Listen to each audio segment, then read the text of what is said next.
우리가 예전에 요한계시록을 살펴볼 때 배웠지만 이 성경의 숫자는 그 숫자가 가지고 있는 수의 개념도 있지만 그 숫자가 상징하는 의미도 따로 있다라고 살펴보았습니다. 마치 우리나라에서 숫자 4는 하나, 둘, 셋, 넷, 네 개라는 숫자의 개념도 있지만 어떤 곳에서는 죽을 사자가 연상되어 이 4를 죽는 것과 같은 의미에서 생각하기도 합니다. 그래서 지금도 한국에서 그러는지 모르겠지만 옛날에 아파트나 사무실에서 4층은 4라고 쓰지 않고 F라고 표시해 놓은 것을 여러분들 아마 보았을 겁니다. 죽음을 상징하는 그 4를 엘리베이터 버튼에 넣고 싶지 않아서죠.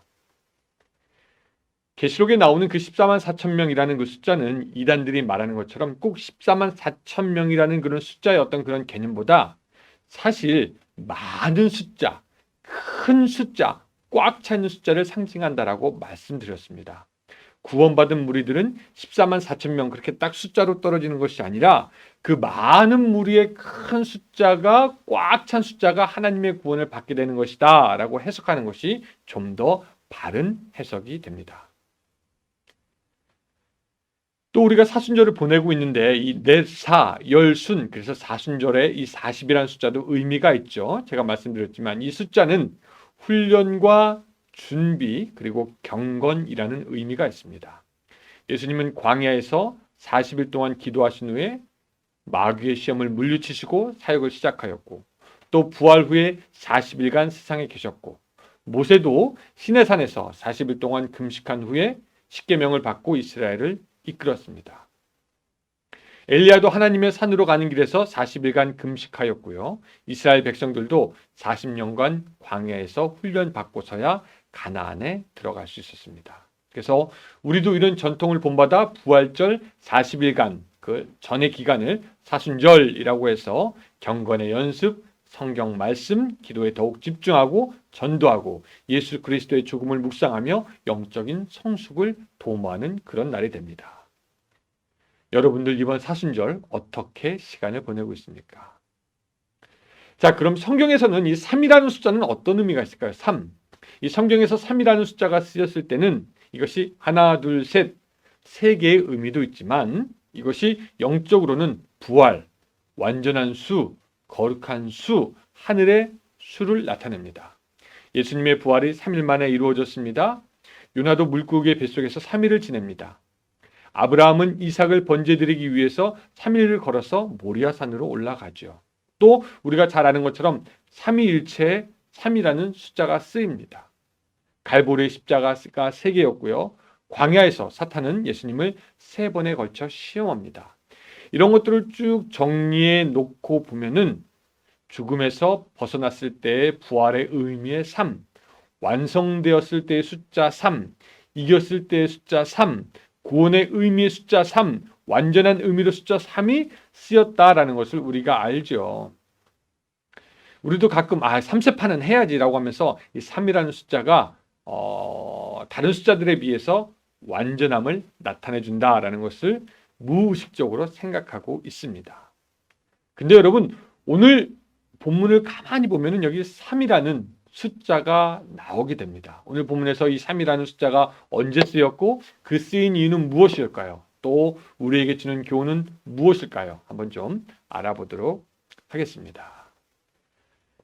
자, 오늘 본문에서는 그 엘리야가 떠나가고 엘리사가 그 선생의 뒤를 잇는 장면이 나옵니다.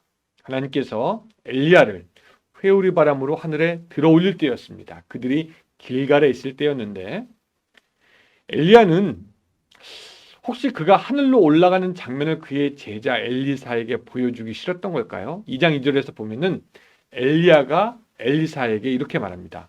청하건대 너는 여기에 머물라. 여호와께서 나를 베델로 보내시느니라 라고 말합니다. 선생이 그렇게 말하면은 제자는 들을 법도 한데 엘리사는 그 선생의 말을 듣기는커녕 내가 여호와께서 살아계심과 당신의 영혼이 살아있음을 두고 맹세하노니 내가 당신을 떠나가지 않겠습니다 라고 하면서 스승의 말을 듣지 않는 것을 보게 됩니다. 그리고 엘리야와 엘리사는 베델로 가게 되죠. 그때 베델에 있던 그 선지자들이 엘리사에게 와서 오늘 하나님께서 당신의 선생을 당신의 머리 위로 데려가실 줄 아느냐라고 물어봅니다. 그때 엘리사는 나도 하니까 너희는 잠잠하라. 그때 엘리야가 엘리사에게 다시 한번 청합니다. 너는 여기 있으라. 여호와께서 나를 여리고로 보내시느니라. 자, 스승이 한 번 말을 했고 이제 두 번 말을 했는데 거기에 대해서도 또 엘리사는 듣지 않습니다. 근데 재밌는 게 뭐냐면 엘리야는 거기에 대해서 화를 내거나 하지 않고 오히려 청합니다. 여기 있어라. 제발 여리고까지 따라오지 말아라. 이렇게 보면은 엘리야는 엘리사가 따라오기를 바라는 건가 바라지 않는 건가 약간 헷갈릴 정도입니다. 또 어쨌든 스승이 두 번 정도 그렇게 사정하면은 따라가지 않을 것이 정상일 것 같은데 이번에도 엘리사는 아주 독하게 마음을 먹고 이야기합니다. 여호와의 살아계심과 당신 영혼의 살아있음을 두고 맹세하노니 내가 당신을 떠나지 않겠습니다. 그러자 이번에는 또 여리고에 있던 그 선지자의 제자들이 그들이 무엇을 알고 얘기하는지 모르고 얘기하는지 단체로 와가지고 말합니다. 여호와께서 오늘 당신의 선생을 당신의 머리 위로 데려가실 것을 아시나이까? 그때 엘리사가 똑같은 대답을 하죠. 나도 아노니 너희는 잠잠하라. 여리고에서 엘리야는 엘리사에게 세 번째 이야기를 합니다. 여호와께서 나를 요단으로 보내시는데 청컨대 너는 여기 있어라 라고 이야기합니다. 근데 엘리사는 그 말에 알겠다라고 말하지 않고 끝까지 고집합니다. 여호와께서 살아계심과 당신의 살아있음을 두고 맹세하노니 내가 당신을 떠나지 않겠습니다. 그리고 6절은 그들의 모습을 이렇게 담담하게 묘사합니다. 이에 두 사람이 가니라. 따라오지 말라고 하는 그 스승과 따라가야겠다는 그 제자의 그 모습을 그렇게 엄숙하게 묘사합니다. 그 둘이 요단강가에 서고 엘리야가 겉옷을 말아가지고 물을 치매 물이 갈라지고 마른 땅 위로 그들이 요단강을 건너게 됩니다. 그리고 강을 다 건넌 후에 엘리야는 물어봅니다. 내가 하늘로 데려감을 당하기 전에 내가 내게 무엇을 해줄까? 그때 엘리사가 얘기합니다. 당신의 성령이 하시는 그 역사가 갑절이나 내게 있게 하소서. 그때 엘리야가 네가 어려운 것을 구하는구나. 그러나 나를 내게서 데려가는 것을 내가 보면 그 일이 이루어질 것이다 라고 이야기를 합니다. 그리고 그들이 길을 갈 때 어디선가 불수레와 불말이 두 사람을 갈라놓고 엘리야가 회오리바람으로 하늘로 올라가게 됩니다.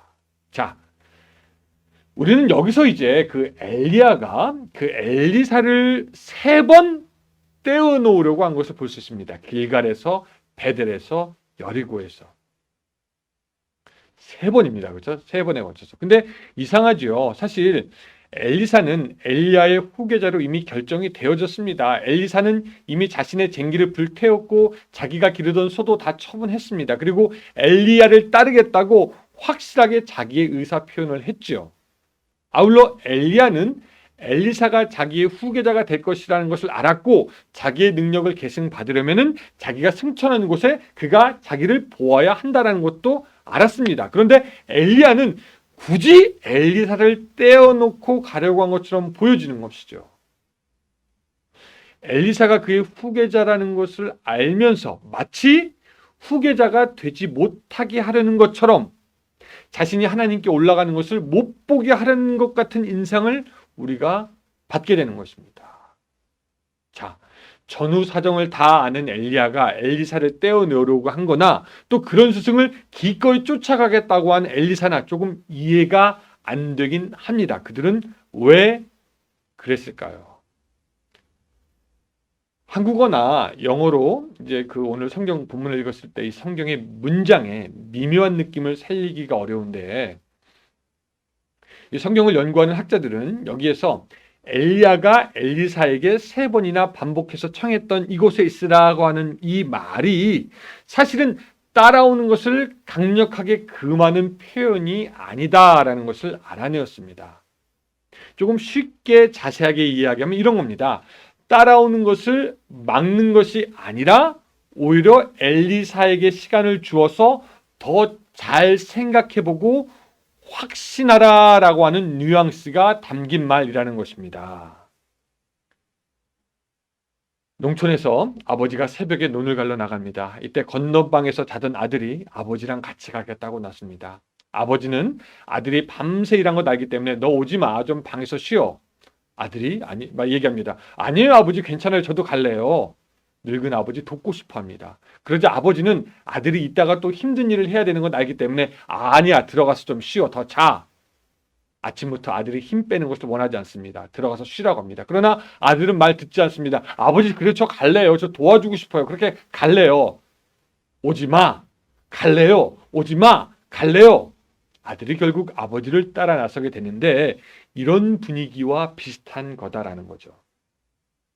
즉 엘리야는 엘리사가 이미 자신의 길을 알고 자신의 사역을 승계해야 되는 것을 알지만 선지자의 사명을 감당하는 것이 힘들고 어려운 일이기에 후계자가 될 것을 강요하거나 푸시하지 않고 그로 하여금 자원하고 결심하고 그 길을 가도록 시간을 주고 다시 생각하고 그 사명의 길을 컨펌, 확인할 수 있도록 지도하고 인도하여 준 것이다라는 겁니다.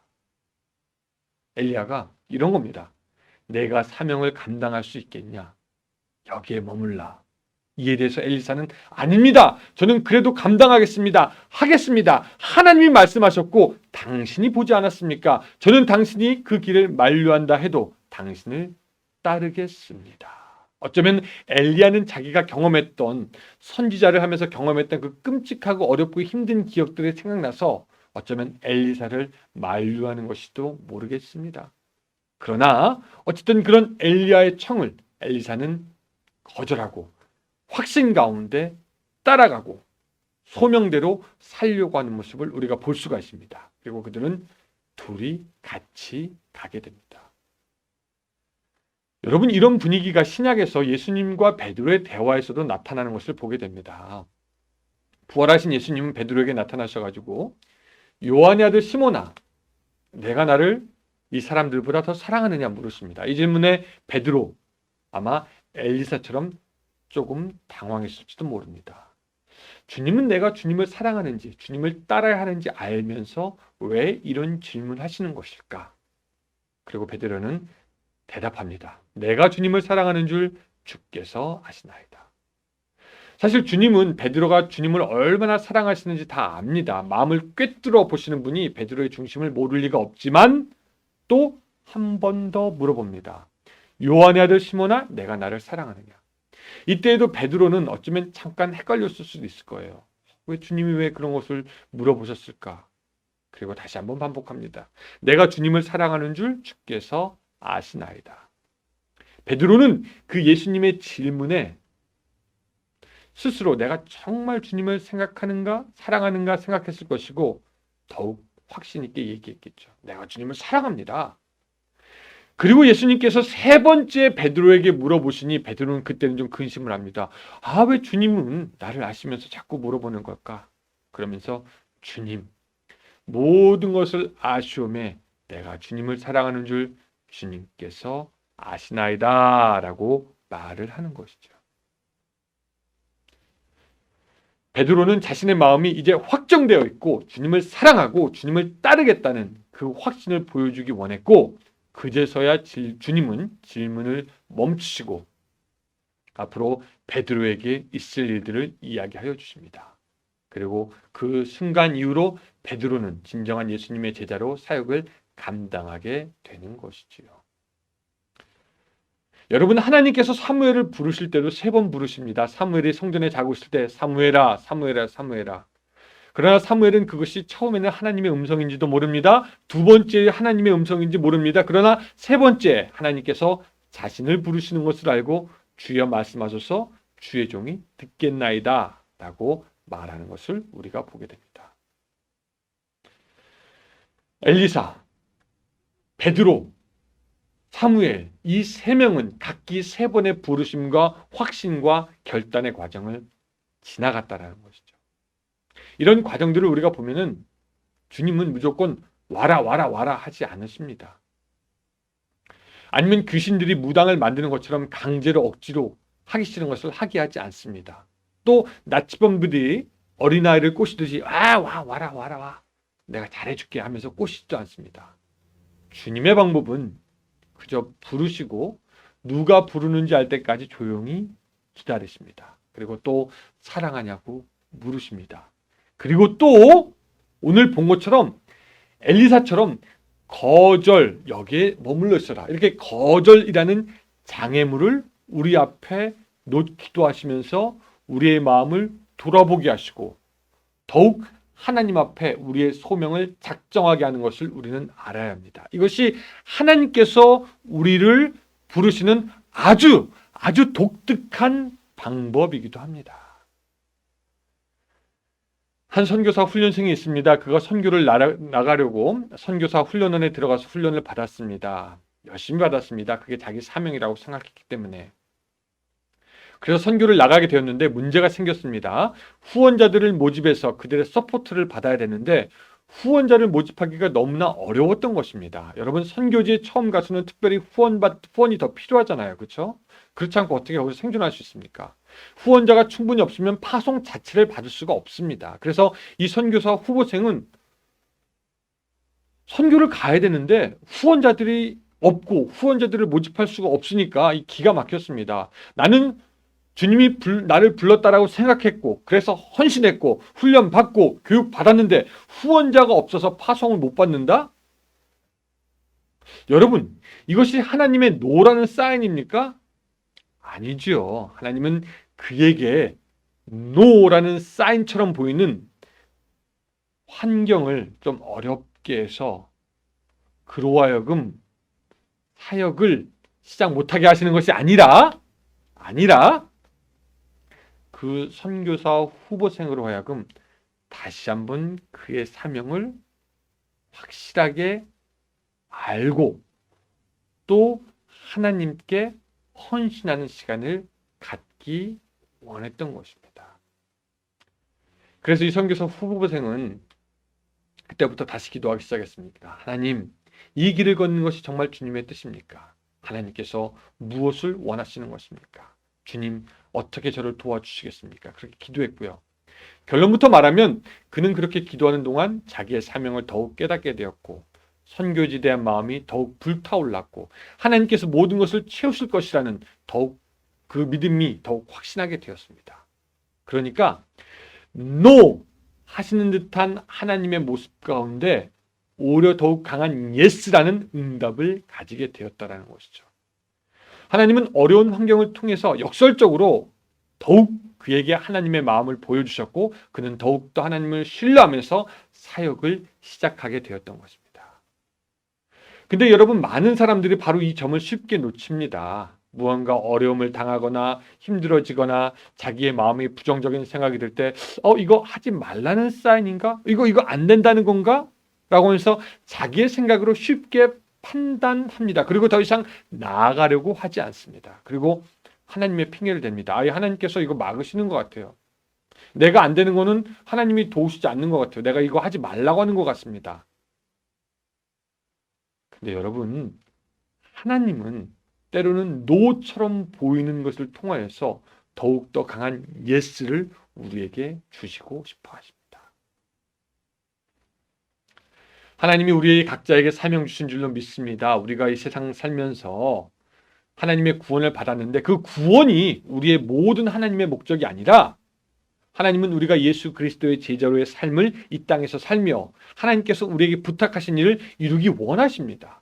가정에서 부모로, 배우자로, 자녀로, 이 사회 속에서 이민자로 살면서 우리가 여기서 무엇을 해야 할 것인가, 하나님께서 각각 부탁하신 사명이 있다라는 것이고 우린 그거 깨달아야 됩니다. 우리 알아내야 됩니다. 하나님 나에게 지금 원하시는 것이 무엇입니까? 내가 가정과 이 사회와 이 교회를 위해서 하나님 무엇을 해야 됩니까? 하나님이 일 분명히 주셨고 우리 그거 해야 됩니다. 뿐만 아니라 우리는 때로 어려운 일이 생기고 힘든 환경에 놓이게 되었을 때 그때가 오히려 우리의 부르심을 확신하고 하나님께 한 걸음 더 나아가야 하는 때가 되는 줄로 믿으시기 바랍니다. 사람들은 이런 일 저런 일 생기면은 그거 해야 된다라고 생각하지만 하나님은 오히려 우리가 그것들을 넘어서 하나님이 보시는 것을 우리도 보고 하나님의 마음을 우리도 갖고 더욱더 강한 확신 가운데 하나님을 따르기를 원하신다라는 것이죠.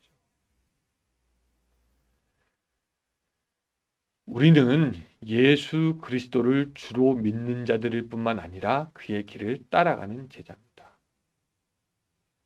십자가에 달려 돌아가신 예수 그리스도가 우리를 부릅니다. 나를 따르라 한 번 부르시고 또 십자가 지라고 하십니다. 그리고 한 번 더 부르시고 사명을 감당하라고 부르십니다. 사랑하는 여러분, 예수 그리스도께 그 부르심 받았는데 이런 사정, 저런 일 생겼다고 여러분 돌아서서 여러분들의 일을 하지는 않습니까? 여러분 엘리사로부터 배우시기 바랍니다. 여기에 머물러 있으라라는 말에 오히려 한 걸음 더 자기의 스승을 따라갔다라는 것이죠. 베드로는 예수님의 질문에 더욱 마음을 다하여 내가 사랑합니다 라고 대답합니다. 사무엘은 더욱 하나님의 말씀을 듣고자 합니다. 불확실한 상황들 속에서 오히려 하나님의 부르심에 대한 확신을 갖는 여러분들이 되시기를 바랍니다. 여러분, 하나님께서 이때까지 여러분들을 몇 번 부르셨습니까? 근데 하나님이 여러분들 부르셨는데 이런 일, 저런 일, 이런 탓, 저런 탓 하면서 혹시 하나님께 나아가지 못하고 그 마음이 식지는 않으셨습니까? 하나님께서 부르시는데도 여러 가지 이유를 들어서 하나님께 나아가고 있지 않고 있는 것은 아닙니까? 여러분, 이 사순절 기간에 주님, 내가 여기 있사오니 나를 사용하여 주시옵소서 고백하고 하나님께 쓰임받는 여러분들의 삶이 되시기를 주님의 이름으로 축원합니다. 자, 그런 우여곡절 끝에 결국 엘리야는 하늘로 올라가게 되었습니다.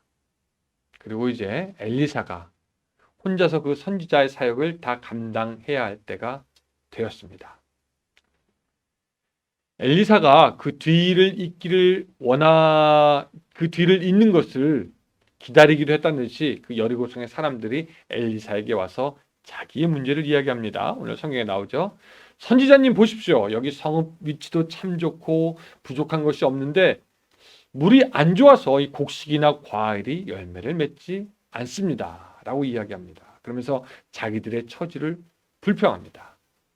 여러분 사실 그 여리고는요 고대 도시들 중에서 참 좋은 동네였습니다. 그런데 그 모든 것을 다 갖추었는데 한 가지 치명적인 결점이 있었는데 물이 안 좋아서 곡식이 열매 맺지 못하였다라는 것입니다.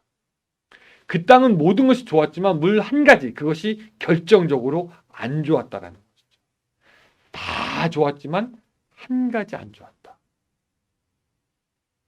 근데 여러분 곰곰이 생각해 보면 우리 역시 그 여리고 사람들과 비슷한 부분이 있습니다. 무엇인가 잘 되고 좋은 것도 있는 반면에 살다 보면 이것만 좀 해결되면 좋겠는데 라고 하는 한두 가지의 치명적인 문제를 만나게 되는 것이죠. 그래서 우리들의 삶 가운데도 여리고의 물이 흐를 때가 있다라는 것입니다. 오늘 본문을 통해서 우리 인생에 고여있는 그 나쁜 물, 그 여리고의 물을 그럼 우리가 어떻게 해야 되나 좀 답을 좀 찾기 원합니다. 엘리사는 그 사람들에게 말을 들은 후에 21절에 보니까 물의 근원으로 나아갑니다. 여러분 물의 근원으로 나아갔다는 것이 무슨 말입니까? 나쁜 물이 시작되는 그 지점으로 갔다라는 것입니다. 문제의 뿌리로 갔다라는 것이죠. 여러분 이것은 오늘 우리도 문제를 해결하려면 문제의 근원에 가서 문제를 직시해야 된다는 것을 알려주고 있습니다. 여러분 문제를 해결하려고 할 때 세상에는 두 가지 종류의 사람이 있습니다. 한 사람은 사자 같은 사람입니다. 이 사람은 자신 있게 있는 문제를 용감하게 마주대야 합니다. 문제의 근원으로 갑니다. 이 사람들은 다른 사람을 비난하지도 않고요. 환경을 불평하지도 않고 문제를 해결할 수 있을지 없을지 모르겠지만 문제 앞으로 가서 문제를 똑바로 쳐다봅니다. 반면에 강아지 같은 사람이 있습니다. 이런 사람들의 특징은 문제나 어려움을 잘 보려고 하지 않고 그저 짖습니다. 문제로부터 깨갱깨갱 도망가려고 합니다. 항상 자기가 갖고 있는 문제에 대해서 불평만을 합니다. 누구 때문에 그랬다. 상황이 이랬다. 그 문제를 어떻게 해결해야 되겠다라고 생각하길 원하지도 않지만 그 문제 앞으로 더 가지도 않습니다. 그리고 문제 앞으로 가지 않는 자신에 대해서 합리화를 합니다. 기독교 작가이면서 유명한 정신과 의사인 스캇 엠 팩이라는 분이 이런 말을 했습니다. 이분이 한 말이 너무나 유명한데 이분이 이런 말을 했어요. 자, 여기서부터는 제가 한 말이 아니라 그분이 한 말입니다. 어차피 인생이란 것은 문제들의 연속입니다. 그 어려운 문제에 대해서 한탄하시겠습니까? 그 문제를 풀어버리겠습니까? 인생이 고통스러운 이유는 그런 문제를 풀어가는 것이 때때로는 고통스럽기 때문인데 우리들은 문제 하나 푸는 것이 고통스러우니까 될 수 있으면 문제를 보지 않으려고 합니다. 그리고 그런 것이 없으면 좋겠다라는 바람을 갖고 그런 것을 회피하고 무시하려고 애쓰고 문제가 없는 것처럼 생활하려고 하는데 결국 이런 모습은 우리가 처음에 보았던 문제보다 더 큰 어려움을 우리에게 가지고 오게 합니다. 이런 얘기를 했어요. 그래서 우리가 고통스럽더라도 우리의 문제를 직면하고 바로 보아야 한다라고 말씀하고 있는 것입니다. 그렇게 문제를 풀어나갈 때 정신적으로, 영적으로 우리가 자라나고 성숙해진다라는 것입니다. 여러분, 이분이 무슨 말 하고 있습니까? 문제의 근원, 그 핵심으로 가는 것을 지체하지 말고 가라는 것입니다. 엘리사가 선지자 된 후에 처음으로 하는 도전입니다. 처음으로 행하는 기적입니다. 두려울 수도 있죠. 걱정스러울 수도 있죠. 그러나 담대하게 물의 근원으로 나아가는데 오늘 여러분들에게도 나쁜 물의 근원으로 기꺼이 나아가서 직시하고 볼 수 있는 그 용기와 지혜가 있으시기를 주님의 이름으로 축원합니다. 두 번째 제가 이야기하고 싶은 것이 뭐냐면 새 그릇에 담긴 소금입니다. 오늘 본문을 보니까 엘리사가 물의 근원으로 나갈 때 그냥 나간 것이 아니라 새 그릇과 소금을 가지고 가서 그 소금을 물의 근원에다 부었습니다. 그리고 나서 그 물이 치료가 되고 완전해졌습니다.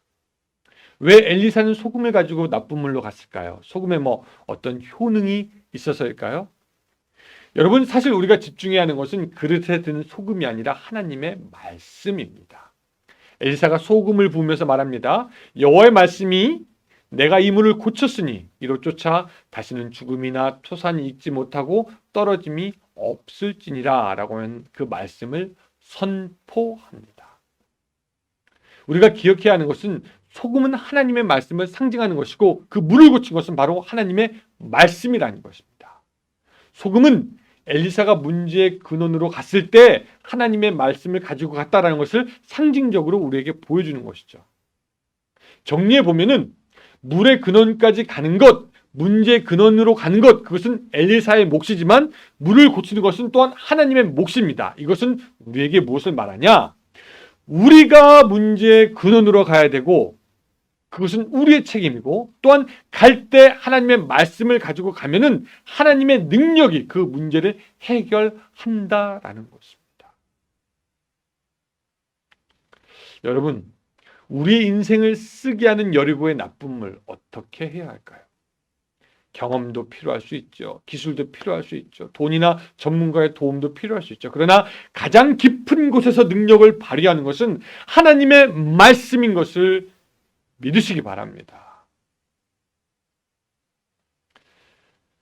예전에 그 어떤 분이 저에게 찾아와서 자기가 참 지금 얼마나 힘든지 신앙의 슬럼프에 빠졌다라고 이야기를 했습니다. 그 사람의 말을 잘 듣고 보니까 참 인간관계의 문제 때문에 힘이 들어가고 있었음을 알 수 있었습니다. 사람이 미워지고 실망되고 관계가 멀어지고 저는 이제 그분한테 그 예수님이 가르쳐 주신 방법에 대해서 얘기했습니다. 성경적인 방법을 얘기했죠. 목사가 성경적인 방법을 얘기하죠. 예수님이 가르쳐 주신 방법을 따르는 것이 멀리 돌아가는 길 같지만 사실은 가장 빨리 관계를 치유할 수 있는 방법이라고 말해 주었던 기억이 납니다. 그러나 그 친구는, 그분은 여전히 그 문제를 회피하고 싶어 했고 나를 통해서 어떤 문제를 해결하려고 했지만 저는 여러분 그분을 만족시킬 수가 없었습니다. 왜? 제가 믿는 것은 하나님의 말씀으로 돌아갈 때 문제가 해결될 수 있다라는 거였기 때문입니다. 그렇게 계속 얘기를 하니까 이분이 하나님을 믿는다라고 하며 하나님 말씀 따른다고 하면서도 말씀대로 하자는 것은 끝까지 동의하지 않는 모습을 보았습니다. 소금을 뿌리기를 원하지 않았던 것이죠. 여러분, 하나님의 말씀대로 할 때 반드시 기쁨과 감격이 따라오지는 않습니다. 어떤 때는 고통스러울 때가 있죠. 그래서 성경은 말합니다. 생명으로 인도하는 문은 좁고 길이 협착하여 찾는 이가 적음이라. 그러나 그 좁은 길로 가려고 하는 자에게 하나님의 도움이 있습니다. 당연하죠. 하나님은 당신의 길로 가겠다고 하는 사람을 당연히 돕습니다. 그런 사람을 하나님께서 돕지 않는다면 누구를 돕겠습니까? 그렇다면 우리는 그것이 힘들고 어려운 길이라도 말씀대로 하는 것이라면 당연히 따라가야 한다는 것이죠. 그리고 그때 하나님의 능력의 역사가 나타날 줄로 믿습니다. 곰곰이 생각해 보면은 문제는 그 물이 얼마나 나쁜지 나쁘지 않은지 그것이 문제가 아니라 우리가 과연 물의 근원으로 가서 말씀의 소금을 우리들의 삶에 던져 적용할 수 있는지 없는지가 문제인 것입니다. 문제가 아니라 오늘 내가 어떻게 하는가 바로 그것이 문제가 된다라는 것이죠. 사랑하는 성도 여러분, 오늘 엘리사로부터 배우시기 바랍니다. 그는 비록 스승이 막은 것처럼 보이는 그런 상황이지만 그럼에도 불구하고 끝까지 부르심의 확신을 가지고 스승을 쫓아가고 그의 결단으로 하여금 그는 스승의 2배가 되는 능력을 가지고 더욱 하나님의 일을 하게 되었습니다. 거부와 장애물을 더 큰 확신으로 바꾸었던 것이죠. 또 그는 문제의 근원으로 나아가는 용기가 있었습니다. 뿐만 아니라 하나님의 말씀으로 소금을 던져 물이 회복되는 놀라운 기적을 보였던 것이죠. 오늘 여러분들의 인생이 쓴 물로 가득하게 될 때 말씀의 소금을 근원에 뿌려 회복과 새롭게 함을 받는 여러분들이 되시기를 주님의 이름으로 축원합니다. 아멘.